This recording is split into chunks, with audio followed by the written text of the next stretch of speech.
Good morning, bonjour. Good morning, my name is Hugh Williams, a national spokesperson for the Canadian Auto Dealers Association. Welcome to the press conference for the auto industry on the road to 35. Bienvenue aux conférences de presse de l'industrie automobile. This morning we have three speakers. Mr. Tim Royce, who is the President and CEO of the Canadian Automobile Dealers Association. We have Mr. Brian Kingston, President and CEO of the Canadian Vehicle Manufacturers, and Mr. David Adams, who is the President and CEO of the Global Automakers of Canada. Over to you, Mr. Royce.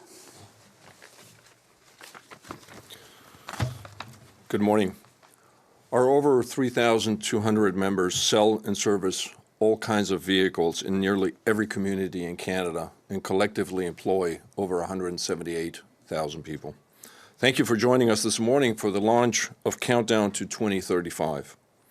As the federal government's zero-emission vehicle aspirations start to meet market realities around the country, the Countdown to 2035 will provide valuable information and insights to consumers and public officials as to what is required, where, and at what pace. The positive progression towards higher zero-emission vehicles adoption that we're seeing in Canada is also starting to lay bare the stark realities of what consumers consider to be essential preconditions for them to make the transition to these vehicles, and what constitutes a positive ownership experience once they have done so: affordability and an available and functioning charging infrastructure. Without these two key factors, consumers are very hesitant to make this change. And for those that have made the change, they define their ownership experience, and with it, their desire to repurchase and remain in an EV. The data presented by Countdown to 2035 not only shows how woefully short we're falling in meeting those needs, but also how nonsensical and counterproductive recent decisions by some provinces to curtail the purchase incentives are. The bottom line is, Canadians need federal and provincial action for better, more reliable charging infrastructure and supports for purchasing zero-emission vehicles in every sector of the market. And now I'd like to turn over to Brian Kingston. Thank you, Tim. Good morning. My name is Brian Kingston. I'm the President and CEO of the Canadian Vehicle Manufacturers Association, the CVMA. CVMA members are at the forefront of the transition to electrification. At this very moment, they're manufacturing zero-emission vehicles here in Canada, supporting thousands of well-paid, highly skilled jobs on the leading edge of automotive technology. Yesterday's announcement regarding measures to defend against surging Chinese EV imports underlined the importance of Canada aligning its trade and industrial policies. Today, we are calling for the same alignment when it comes to Canada's environmental policies. Just 6 months ago, the federal government finalized its zero-emission vehicle sales mandate, dictating an increasing ratio of EV sales in Canada. The mandate requires 100% sales by 2035. In the first quarter of 2024, EV sales were responsible for 11.3% of total vehicle sales in Canada. Achieving the government's mandated sales targets depends on Canada's environmental policies working in conjunction with our industrial policy. This is not the case today. An unprecedented national effort to build charging infrastructure, expand the electricity grid, increase clean electricity production, and help more Canadians switch to electric is urgently required. According to the federal government's analysis of the EV mandate, the incremental costs of purchasing EVs and home chargers is estimated at $54.1 billion. Installing the required public charging infrastructure is estimated to cost an additional $20 billion. For context, this amount is twice Canada's annual spending on national defense. In addition, Canada will need significantly more clean electricity generation and grid capacity to support a growing electric vehicle fleet. In Ontario alone, decarbonizing the electricity system will cost between $375 billion and $425 billion.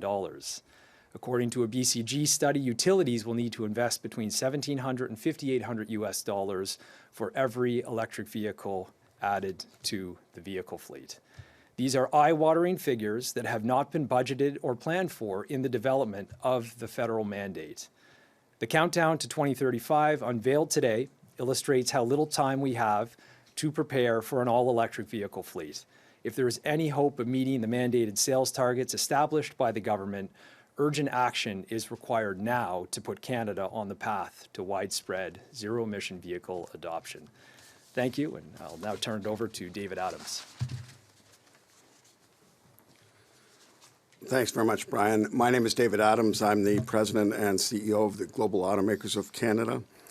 We're a trade association with 16 member companies representing 25 different brands. Importantly, our two manufacturing brands are the largest and second largest producers in Canada.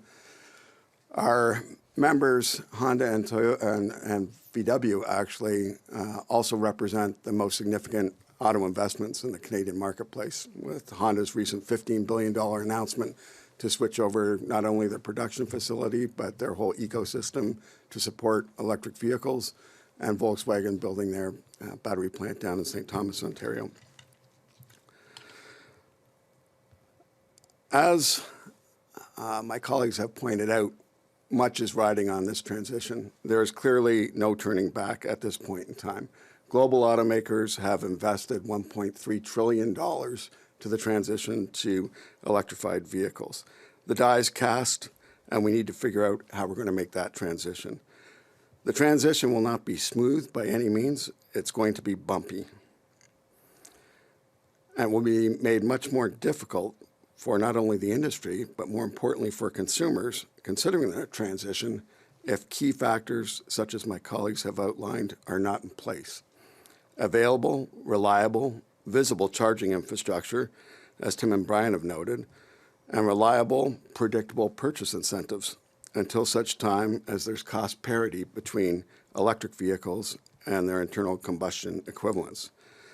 Unfortunately, we are not only behind the eight ball on building out the infrastructure, but as Tim alluded to, two provincial jurisdictions with ZEV mandates, Quebec and BC, have moved to dramatically restrict the incentive programs that are available to consumers, making affordability for EVs that much more out of reach for interested consumers trying to make that transition, while at the same time increasing mandatory zero-emission vehicle targets for manufacturers. This is dysfunctional government policy at its worst. Thank you very much. I'll now turn it back to Hugh. Thank you, gentlemen. We're happy to take any questions, if there are any. I don't know, Sarah, if there are any online or not, or live. Please. Can you tell me what the solution is other than pushing back the 2035 deadline? Like, in terms of what the industry can do to at least get us closer to that mark if you can't make the deadline? Yeah, happy to turn that over to the manufacturers and also Tim for a dealer perspective. Sure. So the industry is making massive investments into electrification, not just globally, as my colleague David has pointed out, but in Canada. Over $40 billion of investment in the past 4 years to produce EVs here, as well as to build out a battery supply chain. So Canadians now have access to 90 different models in this market, which is exponential growth since 2012, and there were only 3 models available. So the vehicles are here. The choice is here for Canadians in virtually every segment that they would want to purchase a vehicle in. The challenge is we don't have the supports necessary to help mass adoption. We've gone through the period of early adopters, but to win consumers in the mass market, you have to make it extremely convenient for them, and we have to achieve an affordability that is going to make sense for most households and families. So we need more charging infrastructure. We need strong consumer purchase incentives until we reach price parity with gas-powered vehicles. So those are the two most important levers to put us on a path to 2035.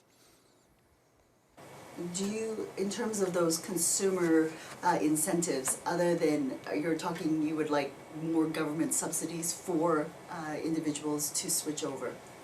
Yeah, so we have existing purchase incentives, one at the federal level, and some provinces have incentives, but as my colleagues have pointed out, and I'll turn it over to Tim to speak to this, Both British Columbia and Quebec, two jurisdictions that have even more stringent EV targets than the federal government, have recently pulled back on their purchase incentives, which is a total disconnect from the ambition that they've set with respect to their sales targets. So that is working against the government's mandate and working against their own mandates by pulling back on those purchase incentives. But Tim, you want to? Sure.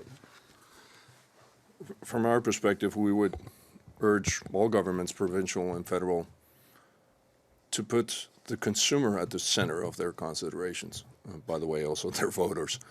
It is at the end of the day the consumer that is making a choice on what they will purchase or not purchase.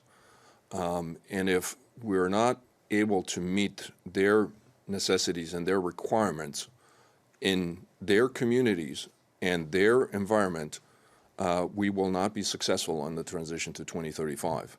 That means we need to start from a place that not everybody lives in a downtown urban area in Canada. Some people live in remote areas that have also, surprise, surprise, we have weather in Canada. We have winters with -40. We have average driving distances in a lot of provinces that are above 500, 600 kilometers. We need to also solve for those issues. So we cannot start from a place where we're treating everybody exactly the same as if they were living in a, let's call it a downtown area with already charging infrastructure being available. So the two critical factors that we were alluding to is available charging infrastructure and consumer incentives to be able to provide consumers with what they require in order to make that transition. Our members are hearing from consumers across the country every single day that are thinking about the transition. Our members are trying to work with the consumers to make that transition, but they're faced with real-life worries and concerns. For example, if you live in a downtown urban area, how do I get a charging station, for example, into my condo? How do I do that? What do I have to do that? And consumers shouldn't have to worry about that if they're willing to do a transition to EVs, having to worry about those types of things. So this is where we need the federal government to take leadership, but we also need the provincial governments to really have a close look at what consumers are wanting and needing in order to be able to transition to EVs. I get the charging station and I get the subsidies argument, but I want to know what the manufacturers, what the dealerships, what can you do to lower prices other than, surely, I mean, we hear about sales on vehicles all the time. Surely you can do that aspect as well, no? So on lowering prices or where the cost situation is for manufacturers, I'll let my colleagues talk about it in a moment.